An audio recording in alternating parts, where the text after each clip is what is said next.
Oke, selamat pagi, selamat datang kembali. Masih bersama saya Irfan Leonusa. Pada kesempatan kali ini saya akan membahas mengenai sistem operasi, yaitu bagian main memory. Jadi pada pertemuan-pertemuan sebelumnya kita sudah membahas mengenai proses. Apa itu proses? Jadi proses adalah sebuah instan yang harus dilayani oleh sistem operasi. Dan pada kesempatan kali ini kita akan membahas mengenai resource. Resource itu adalah sesuatu yang harus disediakan oleh sistem operasi untuk melayani proses tadi. Ada 3 resource yang akan kita bahas, yaitu memory, file, dan I/O input-output devices. Jadi kita mulai dengan resource yang pertama, yaitu main memory atau memori. Kita akan membahas mengenai binding data atau instruksi ke memori, dan apa itu logical address, apa itu physical address. Jadi memori itu merupakan salah satu inti dari sistem komputer modern yang fungsinya untuk menyimpan sebuah data atau tempat data untuk memproses sebuah instruksi. CPU tidak akan mengambil data dari secondary storage atau hard disk, melainkan mengambil data dari main memory. Jadi konsepnya yang harus kita pahami sebelum membahas lebih lanjut mengenai main memory, yaitu program harus dibawa dari disk atau hard disk ke dalam memori dan ditempatkan dalam suatu proses agar dapat dijalankan. Jadi program tadi yang ada di disk itu berubah menjadi sebuah proses ketika dia berada di dalam memori. Memori utama dan register hanya menyimpan data yang diakses oleh CPU secara langsung. Unit memori hanya melihat aliran alamat ditambah permintaan request read, atau alamat ditambah write, request penulisan atau write. Jadi ketika kita mengganti sebuah variabel pada suatu instruksi atau proses, maka unit memori akan melihat alamat yang berisi nilai instruksi atau nilai yang sudah kita rubah tadi. Atau ketika kita akan merubah nilai suatu variabel, berarti unit memori akan menuliskan ke alamat tertentu nilai yang sudah kita rubah tadi. Nah, register bisa diakses pada satu CPU clock atau cycle atau kurang. Tapi memori butuh beberapa cycle sehingga dibutuhkan sesuatu yang namanya cache memory. Cache berada di antara register, memori utama, dan CPU. Diperlukan proteksi memori untuk memastikan operasi yang benar. Jadi, satu proses tidak boleh berada pada ruang alamat proses yang lainnya. Jadi dibutuhkan sebuah proteksi atau pelindungan pada memori untuk memastikan bahwa instruksi-instruksi ini berada pada satu proses yang sama. Organisasi memori yang dasar itu satu proses menggunakan seluruh ruang memori. Jadi di slide selanjutnya akan dilihat sebuah gambar. Yang kedua itu setiap proses itu mendapatkan partisi atau blok-blok di dalam sebuah memori. Nah, partisi atau blok-bloknya bisa dilakukan secara dynamic atau static alokasinya. Yang pertama tadi yang satu proses menempati seluruh ruang memori, itu berarti dia tidak multiprogramming ya. Ini biasanya dilakukan pada sebuah komputer yang versi awal, generasi awal. Setiap program mengakses memori fisik secara langsung. Jadi tidak dimungkinkan multiprogramming. Jadi ini contoh gambarnya. Jadi bagian yang bawah adalah bagian sistem operasi atau bagian atasnya sistem operasi. Nah, seluruh program yang akan dieksekusi pada CPU itu di bagian sisanya. Dan ini hanya bisa dilakukan ketika programnya hanya berjalan satu program saja, tidak bisa multiprogramming. Atau ini ketika programnya mengakses I/O, contoh yang bagian paling kanan, itu bisa disebut dengan program tanpa abstraksi memori. Jadi dia belum mengenal apa itu abstraksi pada sebuah memori. Masalah utama pada multiprogramming terkait memori itu yang pertama proteksi, menjamin program tidak mengakses alamat yang tidak boleh diakses. Yang kedua adalah relokasi, memindahkan sesuai dengan alamat yang dimaksud. Jadi relokasi ini ketika program itu kembali ke dalam main memory untuk diakses oleh CPU, maka dibutuhkan sebuah relokasi alamat sudah sampai mana program ini dieksekusi atau instruksi ini dijalankan pada saat sebelum program itu dipanggil kembali atau dieksekusi oleh CPU.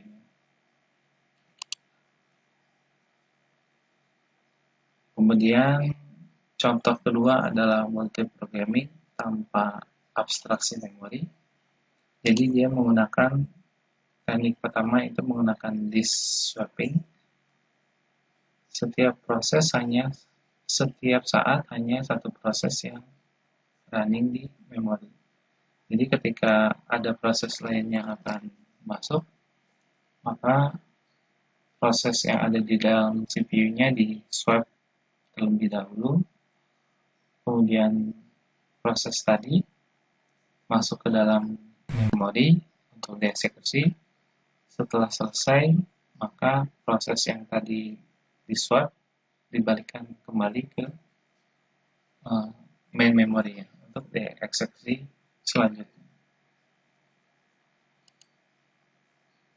Atau yang cara kedua adalah membagi memori menjadi blok-blok dan menggunakan protection key field pada tiap blok. Jadi blok-blok tertentu digunakan sebagai sebuah bit protection sehingga antara satu proses dengan proses yang lain itu tidak akan saling mendahului atau tidak akan saling menempati ruang memori yang sudah disediakan. Jadi ada sesuatu bit atau blok yang namanya PSW, program status word, dia mencatat protection key field dari blok yang aktif dan memproteksi percobaan akses ke memori yang sedang tidak aktif. Jadi ketika PSW-nya di set 1, maka proses tersebut hanya boleh mengakses blok 1 tersebut. Jadi blok 2, blok 3, dan blok selanjutnya tidak boleh diakses. Nah, ketika proses PSO-nya menjadi statusnya 3, berarti proses itu hanya boleh mengakses blok 3 saja. Yang sedang tidak aktif tidak boleh diakses. Masalahnya itu harus menggunakan memori yang relatif. Jadi memorinya sudah ditentukan alamatnya di blok 1, blok 2, blok 3, dan blok 4. Kalau ingin memakai proteksi key PSO ini.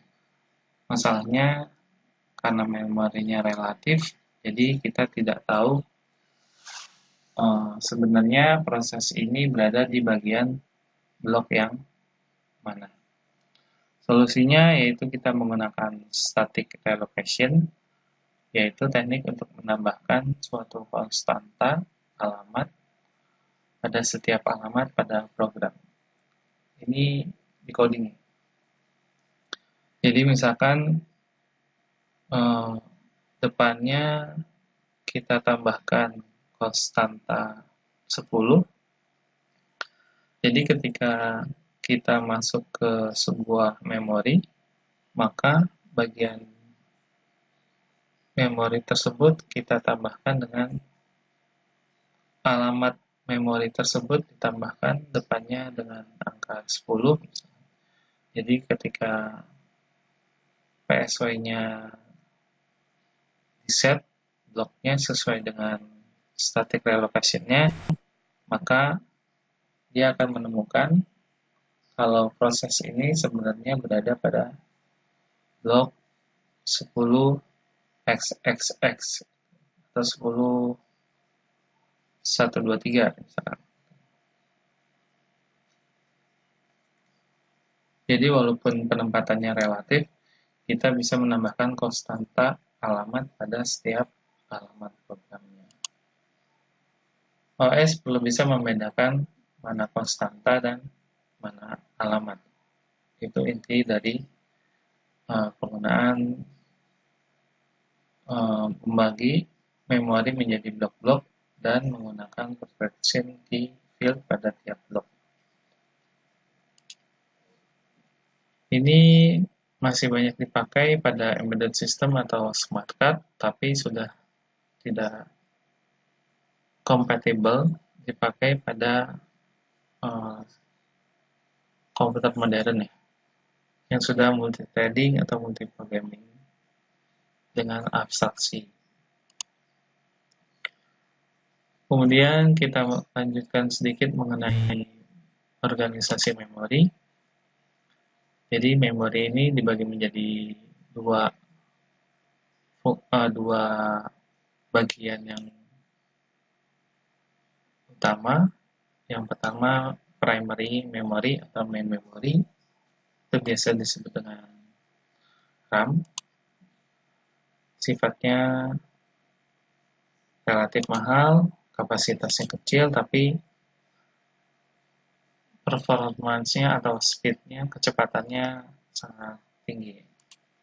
Yang kedua itu secondary memory atau hard disk, bisa jadi CD-ROM, disk, floppy disk, itu juga secondary memory.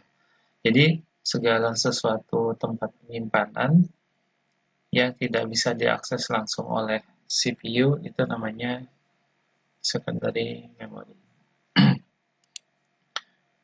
Relatif murah, kapasitasnya besar, tapi speed-nya atau performance-nya kecil, low, dibandingkan dengan primary memory atau main memory.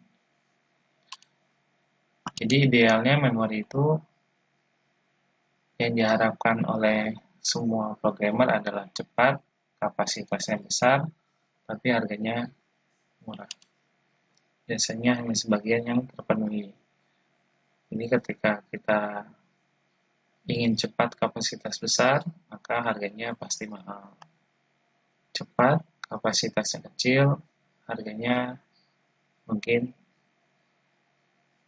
sedikit mahal, dan lain sebagainya. Solusinya kita menggunakan sesuatu yang namanya hierarki memori. Jadi sistem operasi itu akan mengelola bagian-bagian mana aja pada sebuah instruksi atau data yang harus disimpan di bagian register, cache, main memory, atau secondary memory. Secondary storage, secondary memory. Itu yang harus dikelola manajemen resource-nya oleh sistem operasi. Jadi fungsi sistem operasi mengatur transfer antar hierarki tadi. Data yang sering diakses biasanya diletakkan di memori yang lebih cepat.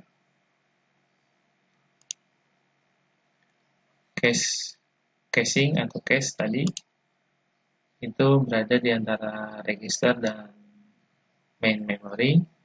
Jadi jika suatu memory word dibutuhkan sistem operasi akan memeriksa apakah ada di cache. Jika ada di cache, maka cache hit, maka memori utama tidak perlu diakses. Kalau tidak ada cache miss, maka perlu mengakses main memory sehingga membutuhkan waktu yang lebih lama ya. Cache juga dibuat berlevel sesuai dengan arsitektur komputer yang digunakan. Ini contohnya ada cache yang digunakan secara bersama-sama atau cache yang digunakan berada pada tiap prosesor, tiap core.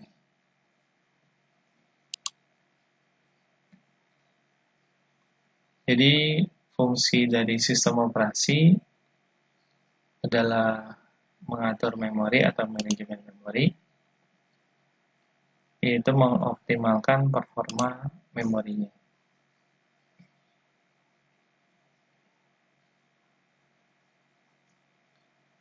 Jadi memory manager itu harus melakukan sesuatu yang proses mana yang akan tinggal di memori. Berapa banyak memori yang akan diakses setiap proses. Yang terakhir, di mana dalam memori akan pergi proses tersebut. Jadi proses ini di dalam memori dialamatkan ke bagian mana. Itu salah satu fungsi dari manajemen memori. Sebelum kita membahas manajemen memori lebih dalam, maka kita harus mengenal yang namanya ruang alamat atau address space. Mengapa perlu mengenal apa itu ruang alamat? Jadi, jika user atau program bisa mengakses byte secara bebas, maka akan timbul masalah. Sistemnya bisa crash atau menyulitkan multiprogramming. Sehingga diperlukan sebuah space atau ruang alamat abstraksi memori. Salah satunya adalah abstraksi memori dengan ruang alamat atau address space itu sendiri.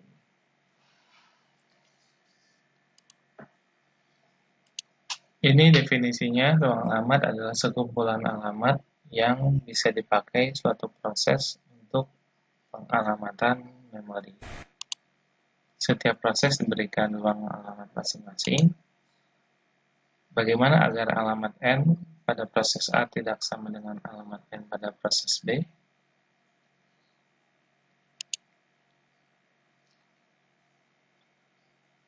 Kita bisa melakukannya dengan register base dan limit base. Jadi yang bagian poin 3 ini maksudnya alamat N pada proses A tidak sama dengan alamat N pada proses B. Contoh secara realnya yaitu misalkan ada sebuah jalan di dekat rumah saya di Tangerang, namanya Jalan Gatot Subroto. Nah, ternyata di Jakarta juga ada nama jalan yang namanya Jalan Gatot Subroto. Jadi jalan yang saya maksudkan ini adalah jalan yang dekat rumah saya, namanya Jalan Gatot Subroto. Berarti kita harus menambahkan informasi bahwa Jalan Gatot Subroto yang saya maksud adalah Jalan Gatot Subroto dekat rumah saya, yaitu Jalan Gatot Subroto Tangerang, bukan Jalan Gatot Subroto Jakarta. Nah, pendefinisian ruang alamat ini kita bisa menggunakan yang namanya register base dan limit. Jadi, register base dan limit adalah solusi sederhana mengenai relokasi dinamis. Tersedia dua register khusus, register base dan limit, untuk menjamin agar ruang alamat setiap proses dipetakan ke alamat fisik yang berbeda. Jadi, alamat Gatot Subroto yang saya maksud dengan alamat Gatot Subroto yang berada di Jakarta itu dipetakan pada ruang alamat yang berbeda. Base register mencatat alamat awal memori bagian proses yang sedang running. Limit register mencatat jangkauan alamatnya, sehingga ketika base register ditambahkan dengan limit register, maka hasilnya akan terlihat akhir memori, alamat akhir bagian memori yang digunakan pada proses tersebut. Contohnya ini ya, jadi operating system menempati alamat 0 sampai 256.000. Kemudian ada proses, ini proses A. Oke, ini proses A. Alamatnya, base-nya adalah 256.000. Alamat akhirnya adalah 3040.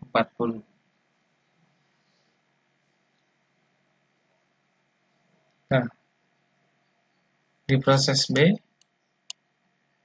ini proses B misalkan, base-nya itu dari 3040, limitnya sebesar 120.900.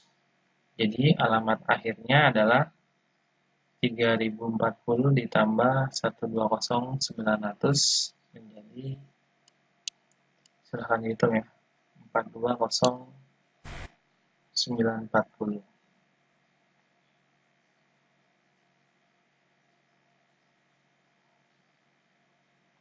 Begitu pula dengan proses selanjutnya, proses C misalkan ini, base-nya itu dari 420.900 sampai 88.00.00.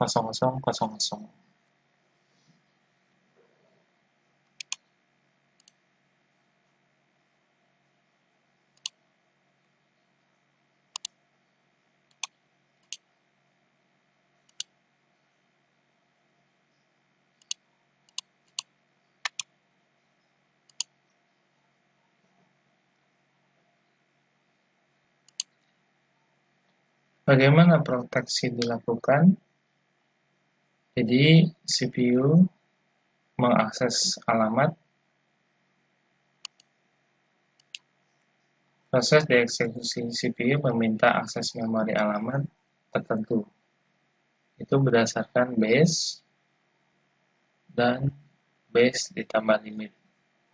Jadi ketika lebih besar dari base dan kurang dari limit, base tambah limit, maka CPU boleh mengakses alamat ini pada proses tertentu.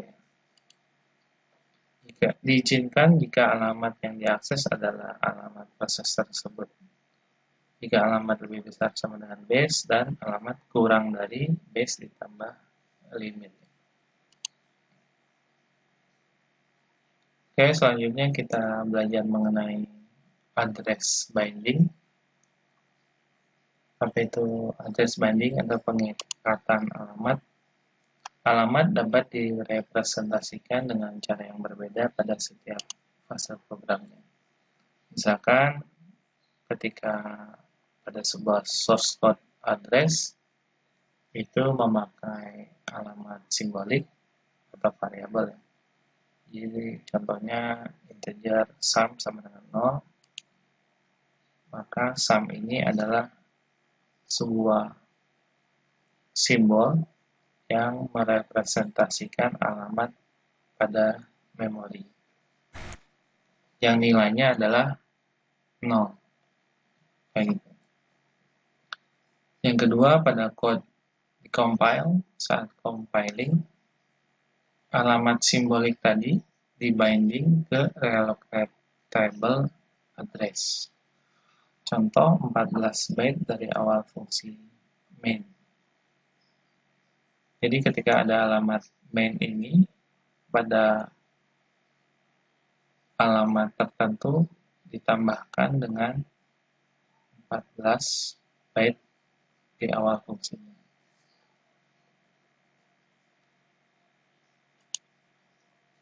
Kemudian bagian fase linker atau loader, jadi dia mengikat relocatable address tadi ke absolute address. Jadi fungsi main ini relocatable-nya absolute address-nya ada di 74000 ditambah dengan 14 byte di awal fungsi. Jadi absolute address-nya adalah di 74014 tadi. Setiap pengikatan atau binding memetakan dari satu jenis ke alamat, memetakan dari jenis alamat ke jenis alamat lainnya. Jadi relocatable address-nya 74000 ditambah dengan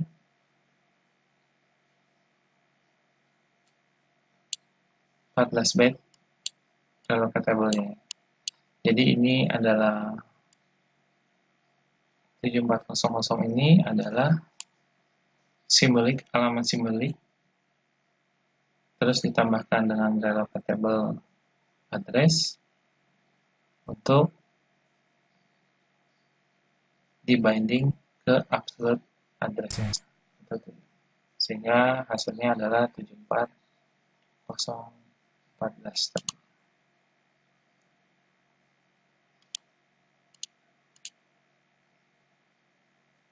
Address binding dan data instruksi. Address binding data dan instruksi ke memori. Itu gambarnya. Belum ada gambarnya.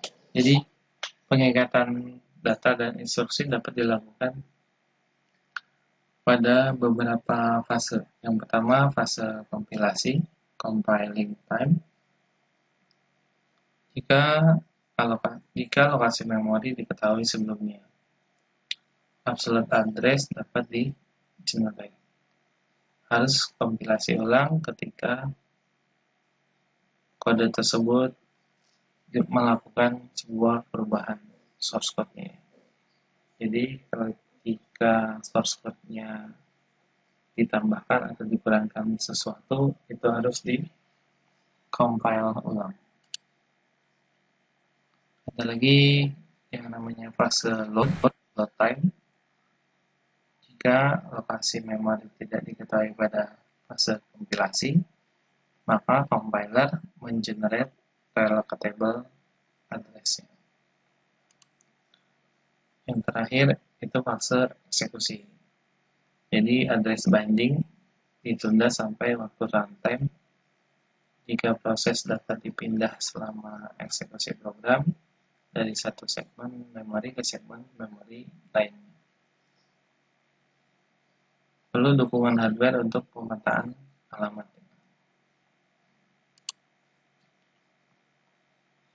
Ini step-step processing user program. Jadi step-step programmer melakukan eksekusi sebuah program. Jadi dari source code itu di-compile, namanya compile time, compiler atau assembler, kemudian source code tadi berubah menjadi sebuah objek modul. Di dalam objek modul ini kita bisa menambahkan objek modul yang lain yang sudah ada pada komputer, biasanya berupa DLL atau Dynamic Linking Library atau library-library yang sudah disediakan oleh sistem operasi untuk mendukung kinerja program yang sedang kita buat. Contohnya, kita bikin program mengenai fungsi cetak laporan. Berarti DLL untuk print yang sudah ada pada sistem operasi itu digabungkan dengan program yang sedang kita buat tadi ya. Jadi ketika di-compile menjadi sebuah objek modul. Nah, objek modul yang untuk mengakses printer itu dikaitkan atau ditautkan link menjadi sebuah link editor tadi. Nah, kemudian objek tadi di-load menjadi load modul. Kemudian ini ada sistem library, yaitu fungsi-fungsi yang memanggil DLL tadi ya. Jadi yang ini adalah datanya, instruksinya. Kemudian ini adalah cara library untuk memanggil DLL tadi. Itu dimasukkan ke dalam loader untuk dimuat ke memori. Nah, di memori ada dynamic load system library, yaitu instruksi-instruksi untuk memanggil sistem library-nya. Biasanya menggunakan dynamic linking library tadi untuk mengeksekusi program yang sedang kita proses. Ini waktu eksekusi atau runtime. Jadi DLL tadi itu di-load juga ke dalam memori pada waktu eksekusi.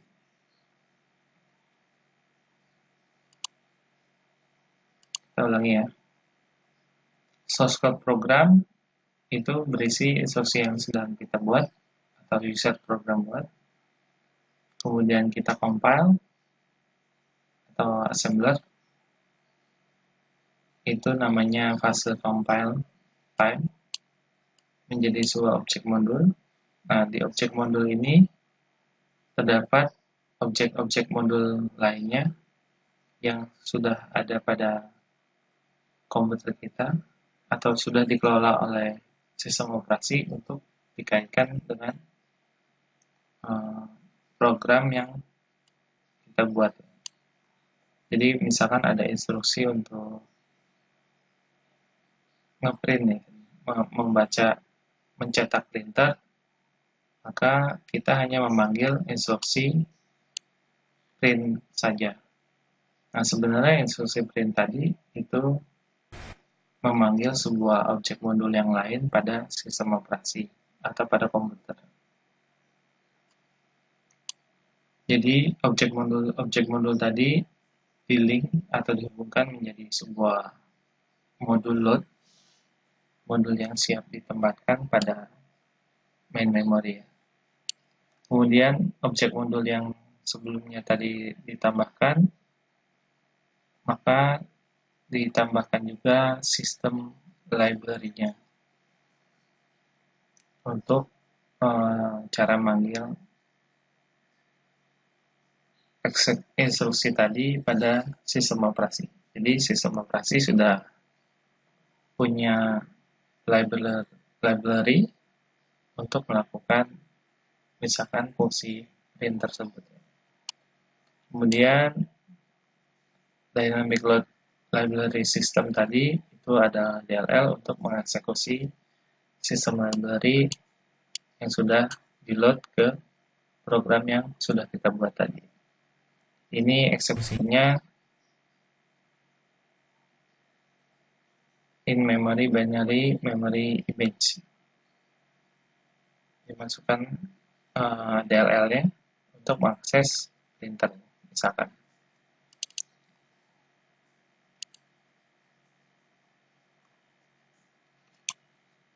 Oke. Lanjut mengenai logical address dan physical address. Jadi pada abstraksi memori, karena kita sudah mengenal apa itu abstraksi, terdapat dua jenis alamat memori. Yang pertama, logical address, alamat yang di-generate oleh CPU untuk satu proses atau program. Kemudian ada lagi yang namanya physical address, atau alamat fisik yang dilihat dari sudut pandang main memory. Ini sifatnya absolute untuk semua program. Jadi yang logical itu bisa di-generate oleh CPU, tapi kalau yang physical itu sifatnya tetap. Alamat yang dibuat CPU akan merujuk ke sebuah alamat logik. Alamat yang dilihat oleh memori yang dimasukkan ke register memori merujuk pada alamat fisik pada pengikatan alamat atau address binding tadi. Logical address sama dengan physical address jika address binding dilakukan pada fase kompilasi dan fase load. Tapi ketika dieksekusi mungkin logical address itu bisa tidak sama dengan physical address ya. Karena physical address sudah ditentukan sebelum terjadi eksekusi.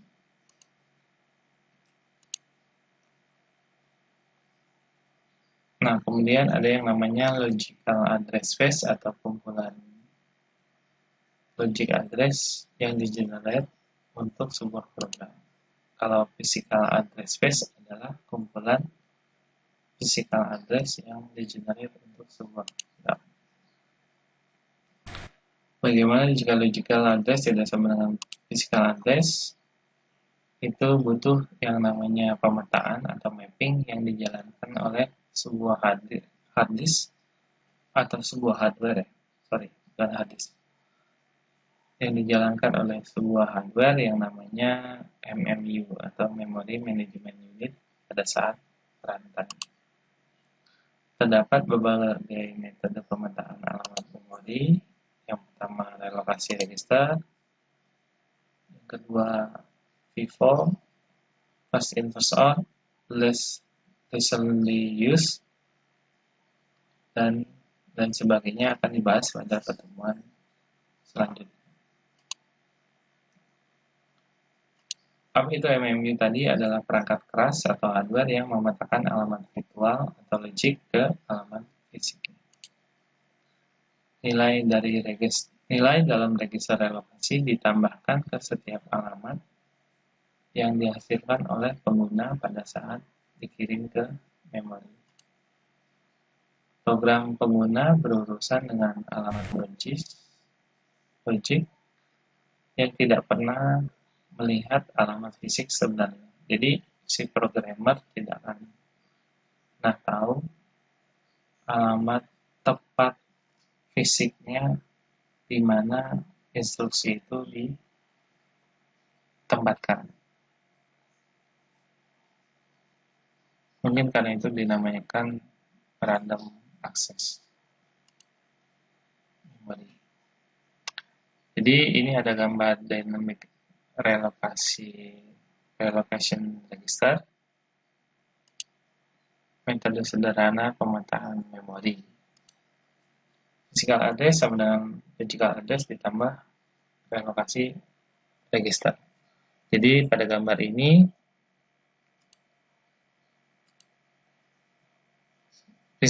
logical address-nya ada di 346, relokasi registernya dimulai dari 14.000, maka physical address-nya adalah 14.000 ditambah 346. Itu alamat memori yang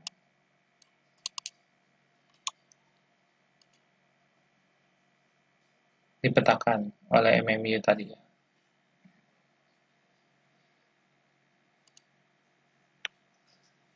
Ada lagi yang namanya dynamic loading, yaitu sebuah fungsi akan di-load ke memori hanya jika dipanggil. Pemanfaatan ruang memori lebih baik karena fungsi yang tidak digunakan tidak dimasukkan ke main memory. Sebuah fungsi atau rutin disimpan dalam disk dalam format memuat yang dapat dipindahkan. Jadi dalam formatnya sudah berbentuk load format,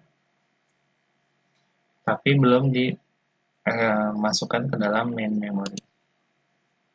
Berguna ketika diperlukan sejumlah besar kode untuk menangani kasus yang terjadi.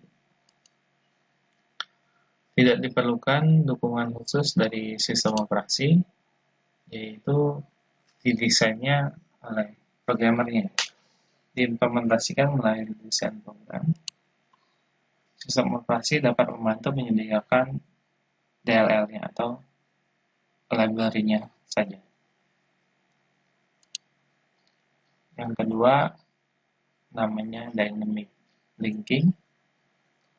Jadi kalau DLL itu singkatan dari Dynamic Linking Library.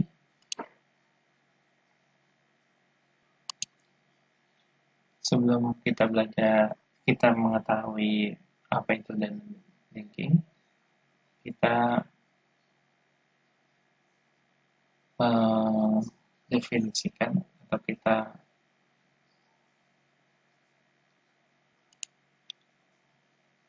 jadi sebelum kita membahas mengenai dynamic linking, kita perlu tahu dulu apa itu static linking, yaitu library system dalam kode program yang dikombinasikan oleh loader ke dalam image program binary. Jadi pada saat dikompil, sistem library-nya ini disisipkan ke file executable ya. Jadi file program binarnya disisipkan static linking library. Kendalanya mungkin ukuran file eksekusinya bisa menjadi lebih besar. Kalau kita menggunakan DLL atau Dynamic Linking Library, yaitu sistem library dihubungkan atau linking saat dieksekusi. Sepotong kecil code atau potongan digunakan untuk menemukan pustaka rutin memori tempat memorinya yang sesuai. Jadi potongan kode mengganti dirinya dengan alamat rutin dan mengeksekusi fungsi tersebut. Jadi kita hanya menuliskan alamat kodenya saja untuk mengakses operationnya, eksekusi rutinnya atau fungsinya. Sistem operasi memeriksa apakah fungsi atau rutin dalam alamat memori proses sangat berguna untuk library, dikenal sebagai share library.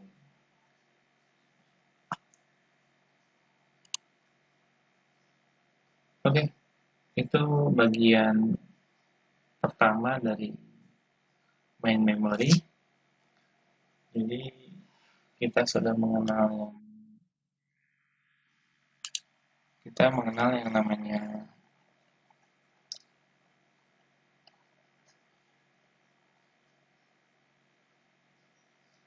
binding data atau address binding dari data dan instruksi ke memori, dan pemetaan atau abstraksi logical address dan physical address.